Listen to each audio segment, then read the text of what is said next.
Welcome back. If you've just joined us, you're watching the news at 10 on Channels Television, coming to you live from Lagos. Reminder of our top stories. Boko Haram insurgents kill 35 people in Borno. Nigerian troops on peacekeeping mission in Mali return home. INEC to challenge court's decision, upturning its decision to deregister some political parties. And Turkish general jailed for life for plotting to overthrow the government.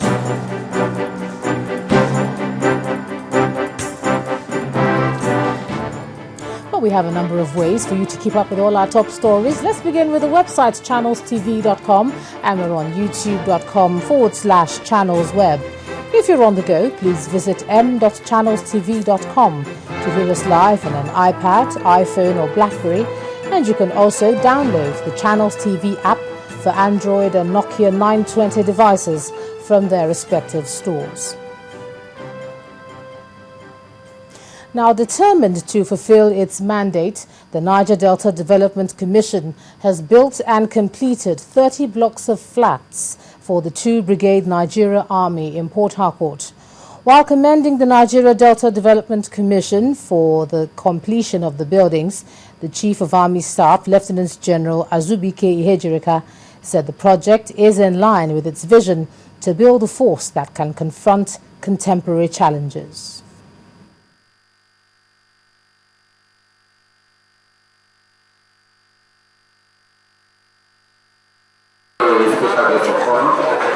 Men of the Nigerian Army and their families, the leadership of the Nigerian Army and top management of the Niger Delta Development Commission are here. It's the formal commissioning of a 30-block of flat at the Port Harcourt Barracks. In truth, the arena of the services, that is the military and the police, is also a very, very huge arena. And incidentally, it is the area that ensures that we can sleep well at night. I'm happy that the current board recognized that, and we decided to intervene in some of the military establishments. It's straight to the commissioning and handing over of keys to 30 officers. Congratulations. I hope you maintain the house, man. The projects commissioned today have direct bearing on my vision, which is to transform the Nigerian Army to be better able to meet contemporary challenges. The NDDC says it will not rest on its laurels. This is a good way of saying thank you to Mr. President for having us a good opportunity to serve our people. Even in the Air Force, it's just that what we are doing in the Air Force is not as heavy as what we have here, but we'll continue to improve, God willing. With this provision, the NDDC believes that men of the Nigerian Army will be better committed to their responsibility of protecting the nation's territorial integrity.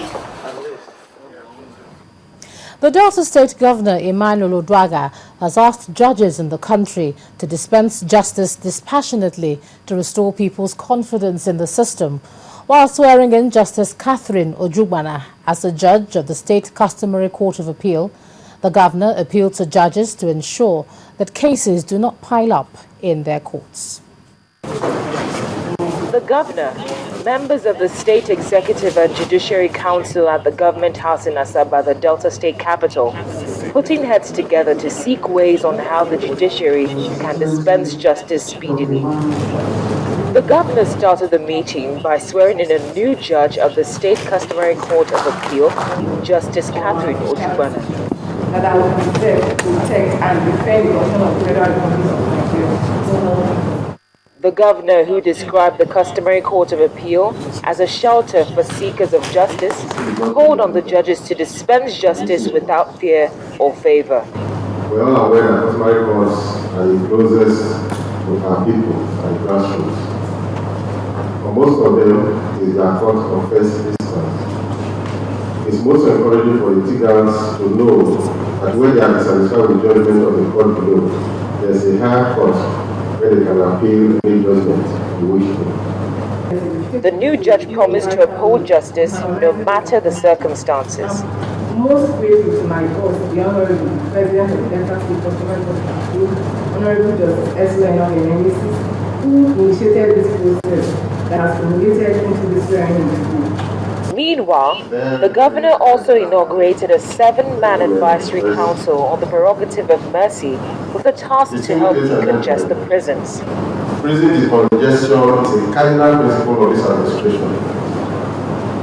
The problem of persons awaiting trial should be looked into in consultation with the judiciary, the police, the Ministry of Justice, and prison services. He called on the council to review all cases of persons desiring of state pardon and the conditions under which they could be granted pardon.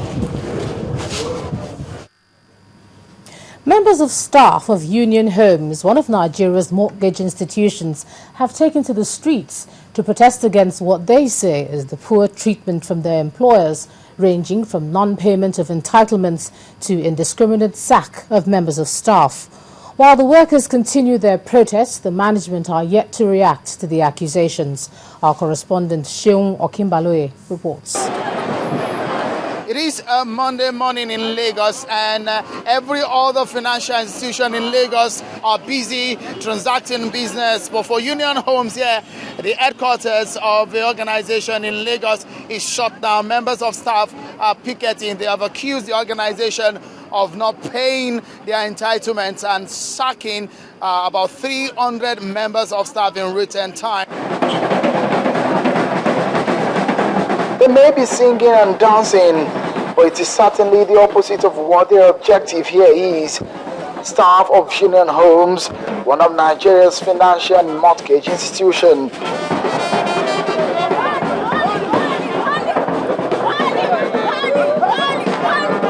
We are told that this building is the spine of the organization. It houses the computer control system, and with this shut down, it means activities in about 30 of its other branches are being crippled. Customers who call at the office are simply asked to go.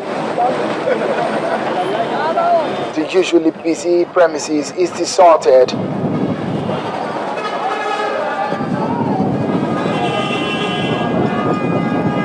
The grievances of these people are numerous. They have been sacking people in Union Homes for no just cause, because they said they are reorganizing the place without paying them. We are more than 700 before, like I told you. More than 300 staff have been sacked. More than 100 staff have been forced to resign. So we are not left with only 220-something staff. To get the other side of the story, no concrete response from members of management we contacted. Over the years, we have inept management. Our management that they bring from Union Bank, they are incapable. They are the one who has run down this place. They have given money to their cronies, to their friends. They are giving them loans that are irrecoverable. You will not believe it. Some people gave us collateral that we traced to the cemetery to tell you that due processes were not followed. It's as bad as that. We have more than 10 billion naira bank money outside there that cannot be recovered. They look like a proverbial goat pushed to the wall, and now they have despised whatever the consequences of their action to the organization. With the inscription on this placard, they sure are expecting the management to meet their demands, or else they appear ready for a final showdown. Sheung Okimbaloye, reporting for Channels Television News. Commercial tricycles are free to move around in Lagos. Now, this is coming from the Lagos State Commissioner for Transportation, Kayode Okpaifa. He, however, stressed that the tricycles have been restricted in some areas and not banned. In an interview with our correspondent Victor Matthias, Mr. Okpaifa insisted